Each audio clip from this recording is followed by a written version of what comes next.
disruptive journalism, I think, is kind of the point of journalism. That's what so much great journalism is. It's about challenging the status quo, holding people to account. And that's kind of what we are trying to do at the moment.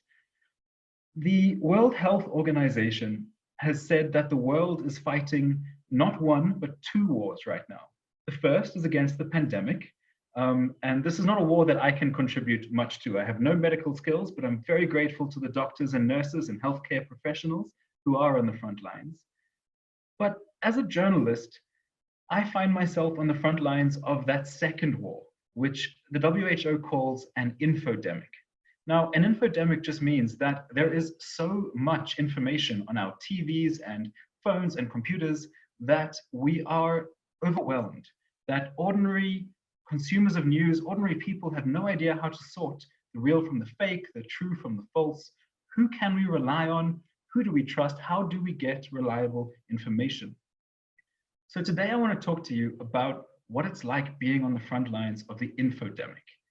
A little bit of background. I work for the Mail and Guardian newspaper, which is an independent newspaper in South Africa that was founded several decades ago to challenge the propaganda of the apartheid regime. We are widely read across the African continent and put a lot of emphasis and resources into covering continental news properly. But as the scale of the pandemic became apparent, we started to get a little bit worried because we also started to see a huge increase in the amount of fake news and disinformation doing the rounds.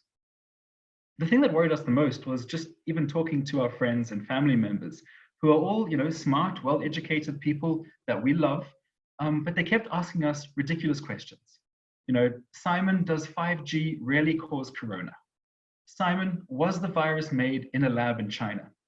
Simon, I heard that taking a really hot bath kills the germs, so I'm just going to do that and I'll be fine. When I responded to these questions, the first thing I would ask is, where did they get this information from? And the answer was always the same. Oh, someone forwarded it to me on WhatsApp. And that's when we kind of had our big realization.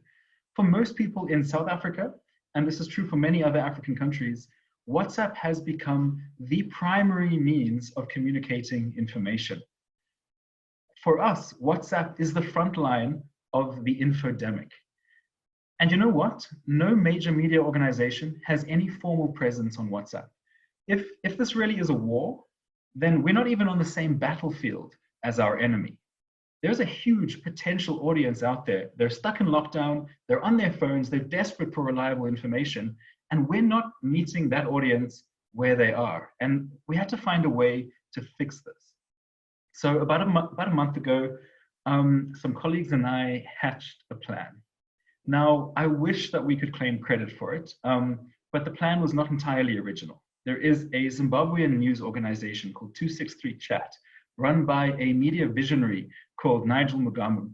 And 263 started as a news website, which it still is, but a couple of years ago, Nigel had this really brilliant idea to package up his news into a PDF and distribute that PDF via WhatsApp. It was a genius thing. It was a masterstroke. He already had the news. He just got someone to lay it all out nicely, and then they could send it to these networks. Very soon, they had tens of thousands of subscribers, and then you could take that to advertisers who would pay to advertise in the PDF edition. So we decided to follow in the footsteps of 263 Chat. What we did is we've created a brand new publication to house all of our Pan-African content.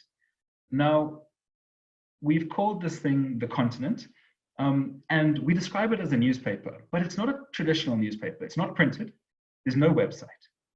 What it is a PDF that looks and feels like a newspaper.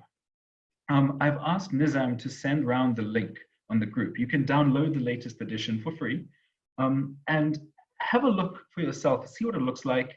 If you read it on a laptop, it's going to look a bit strange because it is optimized for WhatsApp to be read on a phone. And what you'll see is it really has the feel of a newspaper.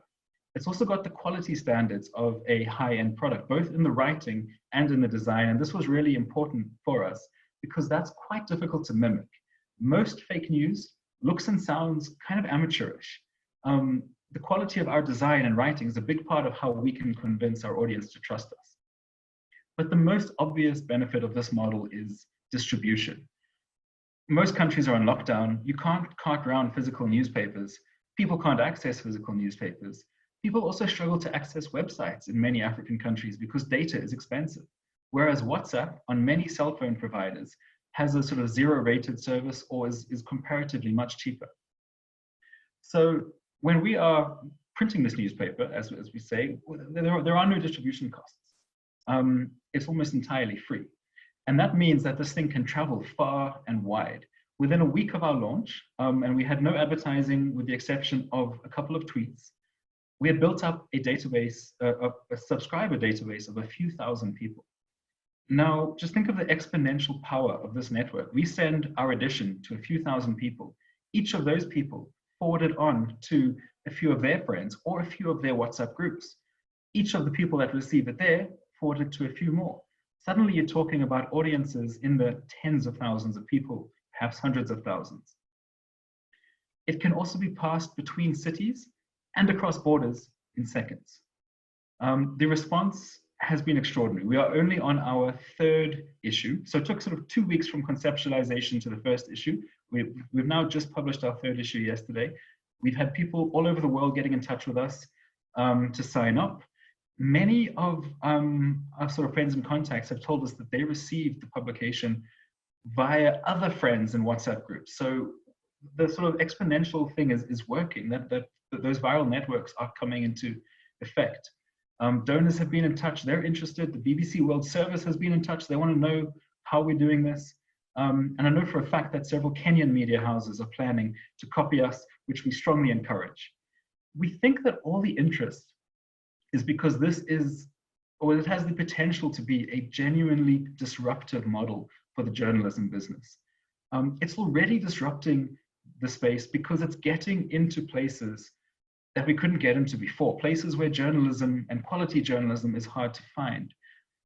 For example, our cover story last week was about the African governments, and there are not that many of them, but there are a few who are really failing to take the coronavirus seriously and are really messing up the response. Now, I heard this week that at least one country had complained to an international institution about being singled out in our story. Now, why were they moved to complain about that particular story? Not because of the news itself, which has been widely reported elsewhere, but I think because of the format. Because this was a PDF newspaper, it was something that citizens can easily share, can easily read, can easily distribute, and governments can't really do anything about it. There's no print run that can be halted. There are no websites that can be put on some kind of block list. It is citizens sharing information between themselves on an encrypted platform that governments cannot access. But the difference, I mean, this is exactly what fake news does. But the difference is that this is genuine, reliable news that has been specifically designed for this particular platform. You know, the World Health Organization is totally right. This is an infodemic. And we, as journalists who are on the front line, we have to do things differently, because if we don't, the consequences of not having reliable news are so potentially devastating that it's hard to even countenance them. So we have to be doing something differently to reach more people with credible, reliable news. And this is our effort to make that happen.